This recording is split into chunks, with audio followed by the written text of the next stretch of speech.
అసలు నీతిమంతుడు అంటే ఏంటి? అసలు ఆ పదానికి ఏం చెబుతుంది? ఆ పదం దేవుడి దగ్గర అసలు ఏం చూపిస్తుంది? నీతిమంతుడు అంటే ఒక వ్యక్తి ఎలా ఉంటాడు? ఆ సమీపించరాని తేజస్సులో దేవుడు ఎక్కడో ఉన్నాడు. ఆయన దగ్గర నుంచొని అర్హత కలిగి నుంచున్న వాడే నీతిమంతుడు. ఆయన దగ్గర అర్హత సంపాదించి అర్హత కలిగి నుంచున్న వాడే నీతిమంతుడు అవుతాడు. అటువంటి వారిని నీతిమంతులు అంటారు. అటువంటి అర్హత సంపాదించినటువంటి వాళ్ళు ఎవరున్నారు పాత నిబంధనలో? ఇదిగో ఎవరు ప్రమేయం లేకుండా ఇదిగో నేను అర్హత సంపాదించా, ఇదిగో దేవుని ఎదుట నుంచున్నా, ఆజ్ఞలన్నీ ఫాలో అయ్యా, ఇదిగో దేవుని ఎదుట నుంచున్నా అని చెప్పుకోగలిగేటువంటి వాడు ఎవరున్నారు? ఎవరూ లేరు. దేవుడు ఆల్రెడీ ఆయన్ని ప్రేరేపించి ఆయన లేవనెత్తితే తప్ప ఎవరు కూడా అలా లేరు. చూడండి, మన బైబిల్ మొత్తం చూస్తే అలాగే ఉంది. బైబిల్ మొత్తం చూస్తే అలాగే మనకు కనిపిస్తుంది.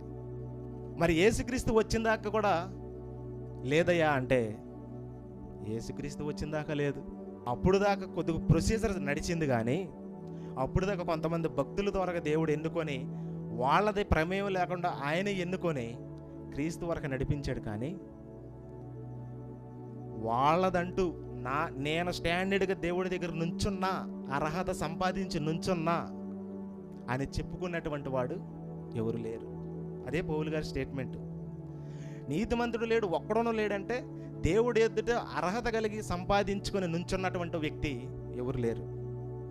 స్టార్టింగ్లో ఆదాము ఉన్నాడు, పాపం వచ్చింది. పాపం వచ్చిన తర్వాత అతను కూడా కోల్పోయాడు. ఆ కోల్పోయిన తర్వాత ఇక ప్రపంచంలో ఇంకెవరూ లేరు. అది యేసుక్రీస్తు వచ్చిన తర్వాత మాత్రమే ఇప్పుడు వచ్చింది. దేవుడి ఎదుట నీతిమంతుడిగా నిలబడే పొజిషను ఇప్పుడు యేసుక్రీస్తు వారు వచ్చిన తర్వాతే ప్రతి వ్యక్తికి వచ్చింది.